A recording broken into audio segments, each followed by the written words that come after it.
This video is going to walk through how I replaced my old busted water softener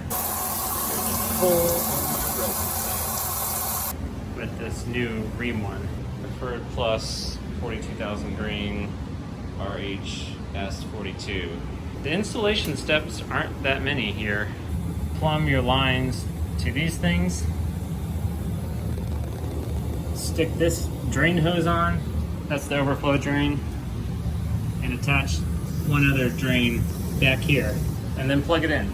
It's really like 4 total connections. Okay, first thing is to uninstall the old one, and that involves turning the water supply off first. And draining the water pressure. Pull these clips off to disconnect the old water softener.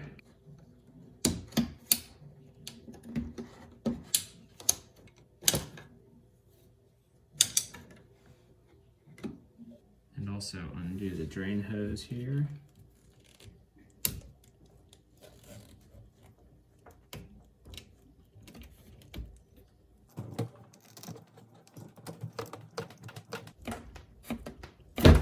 And then there's also a overflow drain. See if I can just reuse these drain hoses. Slide this softener away from the plumbing because I've got these clips out. Oh, it looks like I can. There's still a little water in the base of this, so it's kind of heavy.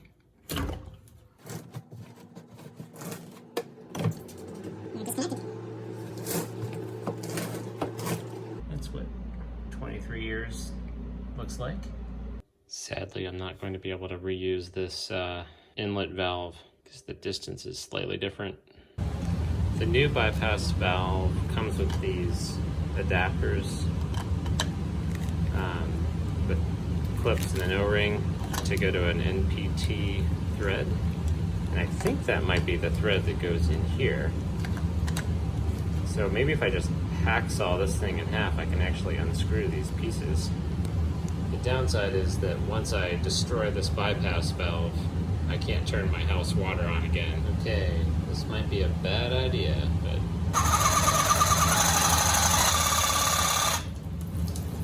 Woo!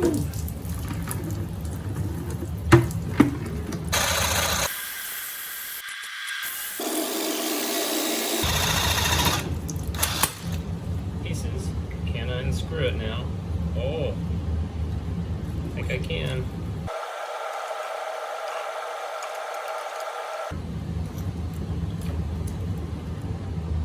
It's kind of nasty in there. So when it's bypassing, the water just goes in the inlet and back out, and then when you put it in service mode, the water can't get past that middle O-ring and it has to go through the softener and back this way.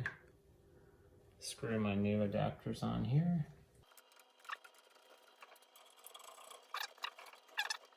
Okay, it comes with 4 O-rings, and what I'm guessing is a little tube of lube for the O-rings, which is kind of nice. Your standard petroleum jelly maybe is not good for O-rings. I had one filter O-ring that expanded a lot when I took it out, and I think it's because I was using the wrong lube on it.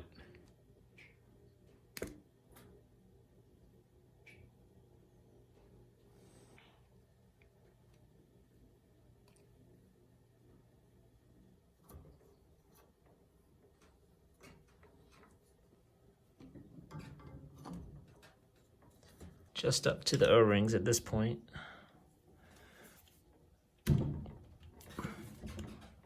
Can't seem to get these fittings past the O-rings, so I'm going to try to use this clamp to... Oh. Aha!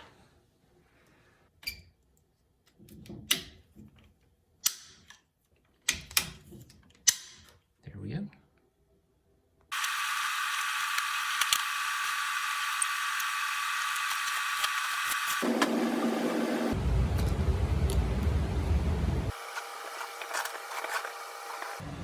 Oh no, I thought I was going to get away without going back to the hardware store.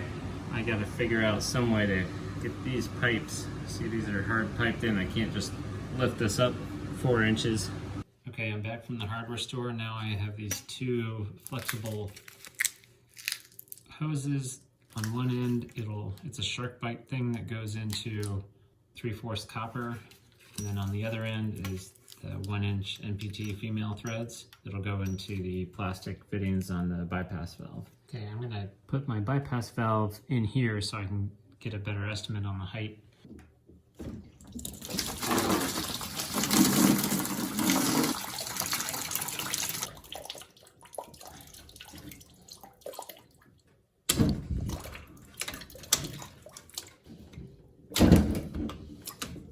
That's interesting. Some of the water came out of my hot water supply. This is warm.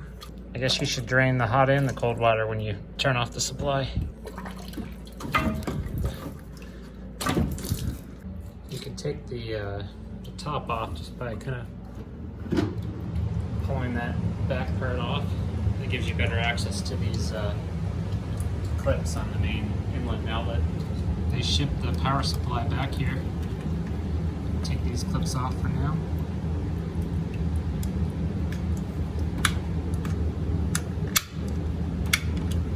I'm gonna put this guy in here just so I can get the sizing right.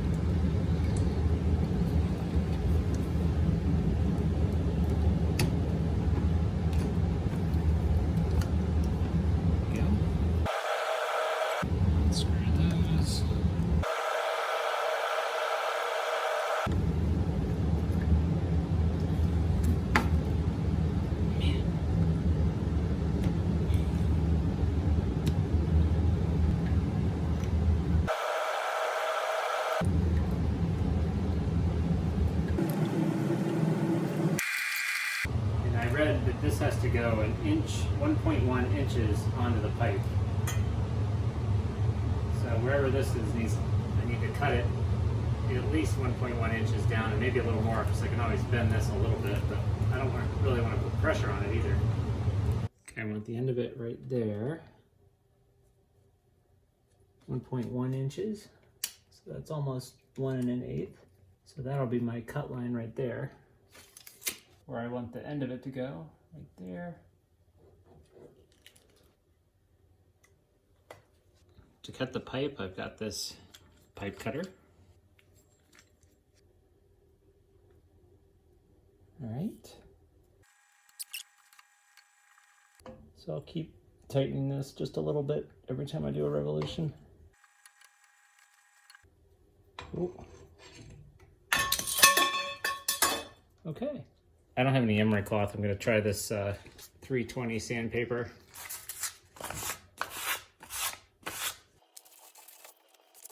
I read that you're not supposed to use sandpaper because maybe that could interfere with the O-rings. I've got some 800, maybe that's better. And you're also supposed to deburr the inside. So I've got this deburring tool. And oh geez, it's all black. 23-year-old pipe. This might explain why every time I turn the water off, turn it back on, I see some black stuff coming out of the faucets. And I can still barely see my line right there, so I need to push it up at least until that line. So here we go.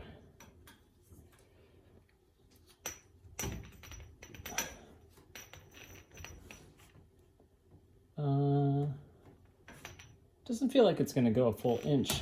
Well, it's not coming off now. Okay, it's only gone in 1/4 inch. I don't know if this is because I didn't have enough deburred or what. It does not seem to want to go further though. All right, cutting the other pipe.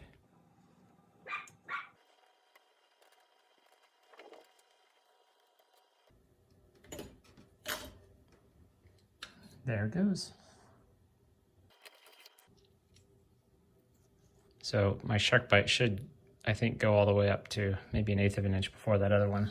And I'll try the sandpaper again.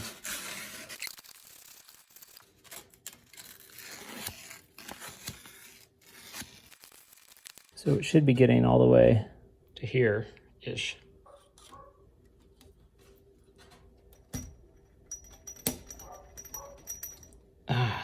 again, feels like it's only going just a tiny bit in there. Okay, I can't get this on more than, I don't know, a ½ inch, which I think is not nearly as far as it's supposed to go. I think it's supposed to go a whole inch. I must not have deburred enough of the inside of the pipe or the outside. So I'm gonna try and take it off and look at the pipe again. I saw that you can, instead of using the removal tool, you can just use a crescent wrench to take this off. So we'll see how this works.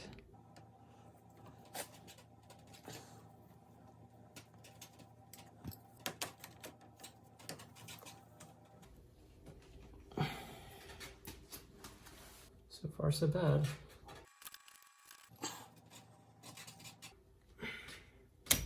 Aha! I only got it like that far in. I think it's supposed to go that far in. It has to get past that O-ring, and I don't think it ever got past that O-ring. Maybe I'll do another pass at sanding this. And I read that you can take this piece out if you're doing copper.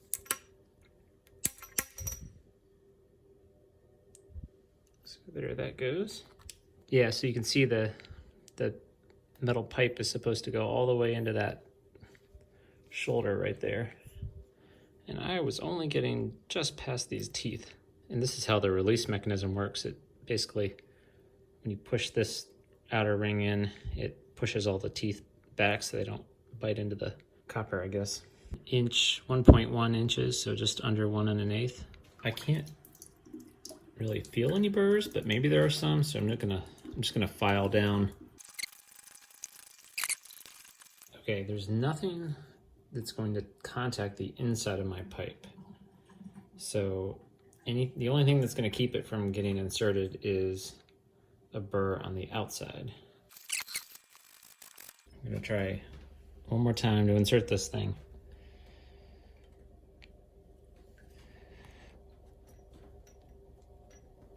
Okay, I made it to the teeth again. Still not wanting to go past that. Sure looked easier in the other YouTube videos. I'm gonna try wiggling. Oh, it's getting further. Oh my gosh, okay. So wiggling back and forth seems to have got it.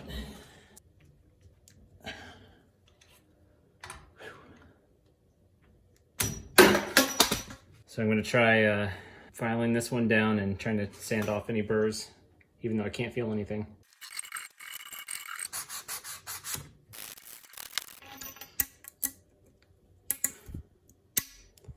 Round 2.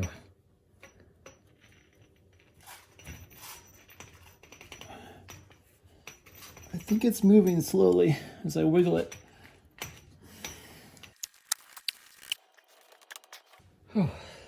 We're gonna see if that leaks, and only then are we gonna try to put that on more. For these nipples, whatever they are. And do the supply line.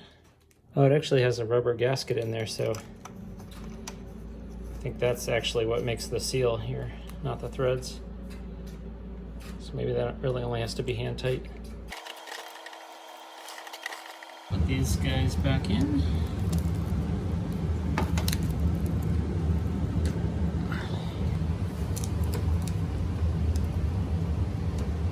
Two.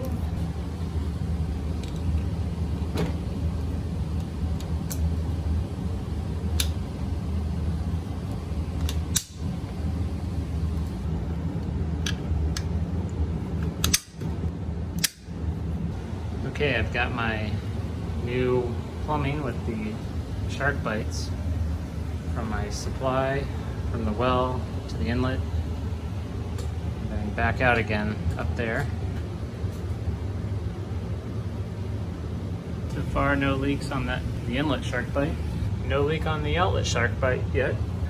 No leaks here. I think anywhere on the bypass valve. Okay, that's good.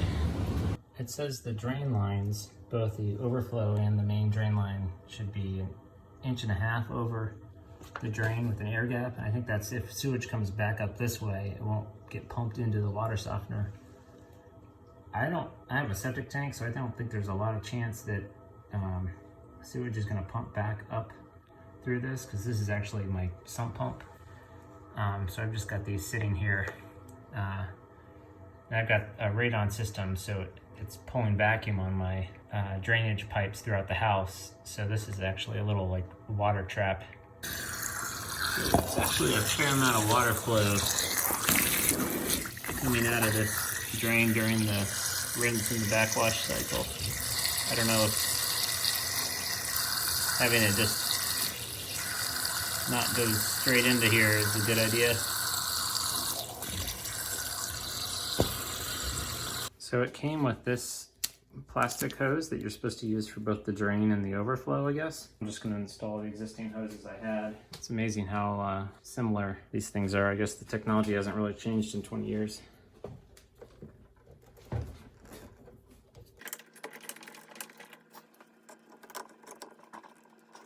All right, here's my drain. Then I also need to attach the overflow.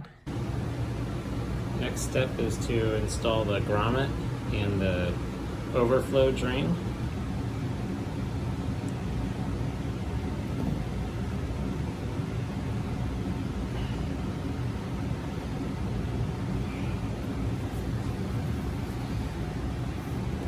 There that goes. And I think I just shoved this guy in there.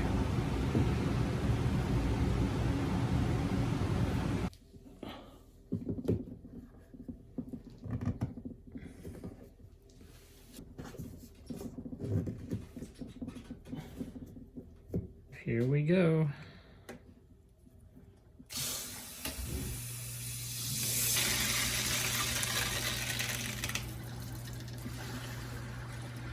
No water, I think. Okay, next it says to add 3 gallons of water and salt into the storage tank.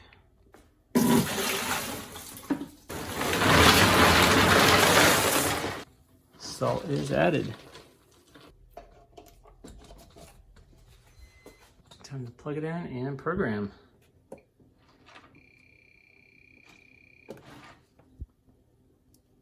I'm guessing I hit select.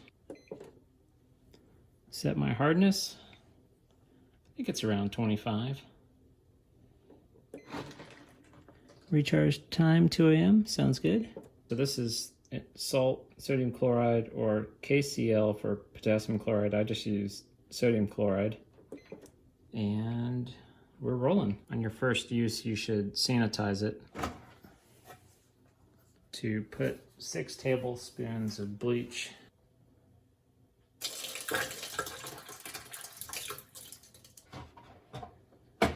I'm gonna set the salt level, which looks like it's about 2. It's always gonna flash if it's at level 2 or below. I'm gonna hold off on putting more salt in until after I do this sanitization process. Initiate a recharge cycle. I just hold this down for 3 seconds.